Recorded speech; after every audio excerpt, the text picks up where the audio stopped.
Hoy veremos la lección 6 de nuestra escuela dominical, cuyo título lleva Dar fruto apacible de justicia. Esta lección toma como base el libro del profeta Ageo. Comenzaré hablando de una curiosidad histórica. Ténganme paciencia. Digo paciencia porque tal vez algunos digan que tiene que ver con la lección. Por favor, escuchen hasta el final y ténganme paciencia. Repasando los libros de historia que tenemos acá en la casa, encontré un dato muy curioso sobre los griegos. Bueno, sobre la ciudad de Atenas. Y este dato era que en la ciudad de Atenas, la gente, sus casas eran casas muy humildes. Incluso la gente más rica no tenía casas mejores que un establo.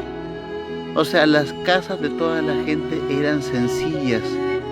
Aún hasta los más ricos, repito, sus casas no eran, tal vez era más grande en cuanto a cuartos, pero no en cuanto a materiales. Eran materiales sencillos, simples. No eran casas grandes, o sea, las casas más cómodas y nacieron en esta época moderna. Pero hablamos de para cuando era el tiempo de Zorobabel, de Ageo, los griegos vivían en casas muy sencillas, muy humildes, pero a cambio los templos de Atenas, como era el Partenón y otros lugares más, el templo de Atenea que estaba ahí mismo en Atenas, eran lugares maravillosos, caros, hechos con una artesanía que hasta el día de hoy es difícil de imitar. O sea, y aunque muchas de esas cosas como el templo de Zeus están en ruinas o quedan vacías como el templo de Hefesto, lo que queda en pie, o sea, demuestra que eso fue soberbio. Y cuando te das cuenta que en aquella época no tenían máquinas eléctricas, sino que eran cosas que tenían que haber sido labradas a mano y cincel, y lo exacto que eran, habla de una artesanía y un trabajo increíble de los hombres. Y qué curioso era pensar que cuando era el tiempo del profeta Ageo, en Grecia la gente vivía en casas muy humildes, pero los templos de sus dioses eran de lo mejor, eran artesonados. ¿Y qué es lo que encontramos cuando leemos al profeta Ageo? Un regaño. Dice en Ageo capítulo 1, versículo 4, Dios comienza con una pregunta para Israel, para los que habían regresado del cautiverio de Babilonia. ¿Es para vosotros tiempo, para vosotros, de habitar en casas artesonadas, y esta casa está desierta?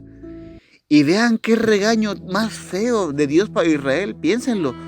Dios que ve el mundo, Dios que contempla todo, veía cómo los griegos que iban tras dioses falsos tenían los templos de sus dioses artesonados y vivían en casas tan humildes, mientras que su pueblo, su amado pueblo, Israel, quien conocían la verdad, quien tenían la ley, quienes tenían las promesas, vivían en casas artesonadas, pero la casa de Dios seguía en obra negra, seguía sin ser levantada.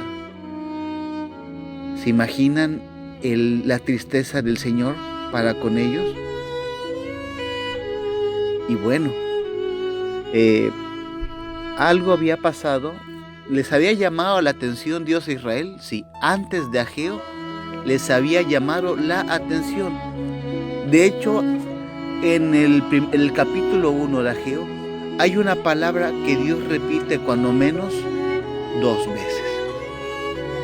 Bueno, una palabra no, una frase. ¿Cuál es la frase? Ageo 1:5 dice: meditad bien sobre vuestros caminos.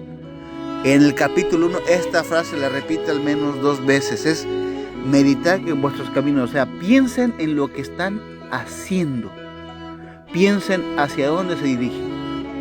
Porque fíjense, versículo 6, sembráis mucho y recogéis poco, coméis y no os saciáis, bebéis y no quedáis satisfechos, Os vestís y no os calentáis, y el que trabaja jornal recibe su jornal en saco roto. En otras palabras, se habían empobrecido. O sea, sin importar cuánto sembraran, sin importar incluso cómo se vistieran. Miren, aquí en estas regiones, en las zonas frías, tenemos ropa hecha para el frío. Imagínense ponerse un zarape y que el zarape no te caliente, o una chamarra y que la chamarra no te quite el frío. Uno diría, eso no es posible. En Israel eso ocurría. Hasta la misma ropa estaba maldita. Y me acuerdo que cuando en Deuteronomio, si no me equivoco, Dios habla de las maldiciones a Israel por cuanto la han abandonado. Son maldiciones fuertes. Dice, maldita será tu casa, maldita incluso donde puarras la masa. O sea, hasta la comida que comían será maldito. Maldito tu animal, maldito tú en el campo, maldito tú en la ciudad, maldito tú en todos lados. Estaba cumpliendo. Israel estaba siendo maldito. Sembraba mucho, recogían poco. Miren qué curioso, coméis y no os saciáis, bebéis y no quedáis satisfechos. Aún el agua que tomaban no les servía. Tomaban agua y seguían con sed. Dios les había abandonado. Ahí estaba una llamada de atención. Lo triste es que ellos les ocurría esto, se daban cuenta de que algo malo pasaba, pero jamás voltearon a Dios. No dijeron, caramba, ¿por qué pasa esto? Señor, es que te hemos abandonado, perdón. No lo pensaron. Tuvo que venir el regaño de Ageo para que ellos finalmente entendieran por completo que lo que estaba ocurriendo, si habían visto que no era normal, era porque ellos habían abandonado la casa de Dios. Es cierto, hay un problema legal, pero vamos, cuando tú quieres algo, tú amas algo, luchas por él y por todos los medios legales. Ellos habían dejado de pelear, ya no había ni siquiera apelado a la corte persa diciendo, oigan, es que nos digan primero a edificar, ¿por qué nos detienen la obra? O sea, son calumnias lo que nos dijeron. Habían perdido el valor de luchar por Dios. Habían preferido irse a esconder a sus casas, adornarlas y dejar la casa de Dios destruida, vacía y en obra negra. Por eso Dios los había maldecido. Y todo el trabajo de sus manos, incluso el salario que ellos recibían, estaba maldito por él. No alcanzaba, la comida no llenaba, el agua no saciaba, la ropa no calentaba, todo estaba mal. Lo bonito de Ageo es que tenemos el testimonio de que Zorobabel, que era aunque Zorobabel no fue rey, fue el último descendiente de David que tomó gobierno en Israel. No fue rey porque el rey estaba en Persia, estaba en Medo-Persia, así que Zorobabel no era rey, pero el rey de Persia lo puso como gobernador porque Zorobabel descendía de la familia de David. Y aunque no tomó el trono, fue el último gobernante de la casa de David antes de que viniera Jesús. Entonces Zorobabel se despertó. Dice Ageo 1:12, y oyó Zorobabel, hijo de Salatiel, y Josué, hijo de José, sumo sacerdote, y todo el resto del pueblo la voz de Jehová, y las palabras del profeta Ageo que había enviado Jehová Dios, y temió el pueblo delante de Jehová. Y qué bonito, o sea, el regaño valió la pena, o sea, entendieron, se dieron cuenta y empezaron a reconstruir, empezaron a trabajar, empezaron a esforzarse para volver a edificar el templo. Lo que habían dejado en ruinas por muchos años, volvieron a trabajar. El regaño sirvió y pues finalmente Dios dice una cosa más en Ageo capítulo 2, versículo 13. Dios vuelve a hablar con ellos y les dice ahora pues meditad en vuestro corazón desde este día en adelante, antes que pongan piedra sobre piedra del templo de Jehová. Antes que hicieran esas cosas, venían un montón de 20 efas, y había 10. Medio lugar, venían al lagar para sacar 50 cántaros y había 20. Os herí con viento solano, con tizoncillo, con granizo, en toda obra de vuestras manos, mas no os convertiréis a mí, dice Jehová. Meditad pues en vuestro corazón. Este día en adelante, desde el día 24 del 9º mes, del día que se echó el cimiento del templo a Jehová, meditad pues en vuestro corazón. ¿No está aún la simiente en el granero, ni la vid en la higuera, ni el ganado ni el árbol de olivo ha florecido todavía? Mas desde este día os bendeciré.